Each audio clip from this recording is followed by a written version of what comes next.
Hello mga kanot, nagbabalik ang inyong Kuya Notnot. Tapos na nga ang weekend, so panahon na naman para ang busa ay busugin. Sa video nga na ito, pag-uusapan natin kung ano nga ba yung mga kadalasang tanong ng empleyado para sa atin.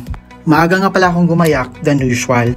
Balak ko pala munang magsimba bago pumasok sa opisina. At sa San Bartolome Church nga pala tayo magsisimba. Nga pala guys, konting trivia. Ang San Bartolome Church ay tinayo noong May 21, 1599 pa, na dating bisita ng Tondo, and after 15 years, naging independent parish siya. Sa makatuwid, nakatayo na tong simbahan na to for 425 years. Kung pupunta ka ng simbahan, sa likod nga pala ang daan. So iikot ka sa harapan ng munisipyo para makapasok dyan. At nandito na nga tayo. Sakto nga at hindi pa nag-umpisa yung misa. Ipapakita ko sa inyo kung gaano kaganda ang loob ng simbahan na to. Ang ganda no? At umupo na nga ako sa pinakaharapan. Alam niyo kung bakit? Kasi may electric fan. Natapos na nga ang mass at ako'y papasok sa office naman. At habang binabaybay natin ang daan, ay nakita ko si BPI. Ikwento ko sa inyo guys kung ano yung experience natin sa BPI. Merong isa dyan, sa sobrang excited mag-withdraw, ayun, kinuha ang card, umalis, naiwan ang 1-2. At hindi na nga namin nabalikan. Swerte nung sumunod sa amin.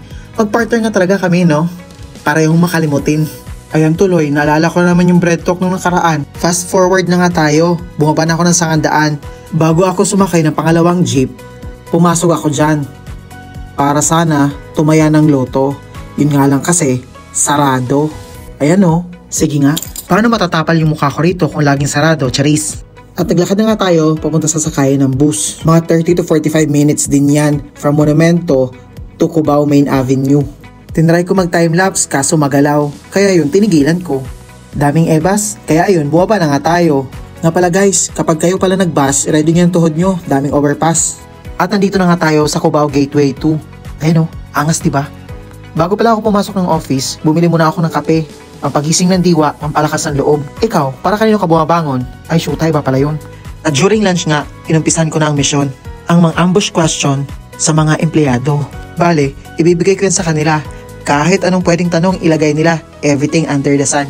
Hindi ko nga pala sila pinressure dyan. At minake sure ko din na hindi sila overbreak or overlunch. Ang sabi ko, isang tanong lang. Pero bakit parang journal na ata yung ginawa ng isa dyan? Mukhang mapapalaban ako sa Englishan. Sige nga, at ito ang unang katanungan. How did you start in BPO? I started as a fresh grad, of course with no license. Then I applied for BPO to send my 3 siblings to school. We're a product of broken family and I am the breadwinner. Sa mga insan, kaaga-agad dinugo agad ako. At ito na nga, proceed na tayo sa question number 2. How long you're staying in T-Mobile and why did you stay that long? I've been part of the BPO industry for almost 9 years. I started as an agent and got promoted as QA and the rest is history. And I am staying because, as what I mentioned, I am the breadwinner of the family. Are you single? No, I am not. I actually have a partner and we've been together for almost 2 years now. How about your favorite color? Oh yeah, it's actually blue. It symbolizes tranquility, peace, and responsibility. At naghanap na nga ako ng kasunod na magbibigay ng kanilang katanungan. Sana Tagalog naman. Ito na nga at sana sila na nga ang kasagutan. Inabot na niya. At ito nga ang nakasulat sa papel. Ano pinaka-pwisip na call na receive mo po? Siguro yung policy restricted at hindi ko maibigay ang resolution na hinihingi niya. Pati family ko, kinurse pa. Kaya hindi talaga totoo yung customers are always right. Dapat, customers are not always right but we need to treat them right. At ito na nga ang susunod na question nila. What's your favorite quote? Ang pinaka-favorite ko sa lahat is plan purposefully, prepare prayerfully, proceed positively, and pursue persistently. Ito namang si Kuya, hintayin natin ang entry niya. Medyo kinabahan ako, kala niya siguro si Rudy Baldwin ako.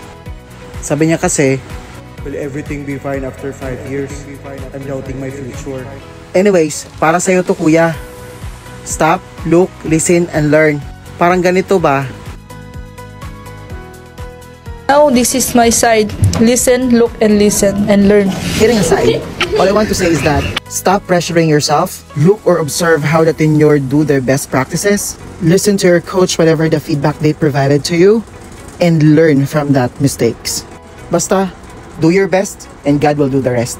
Unya-unya, kay humana man akong shift. Gikapoy na ko, maura to. Bye!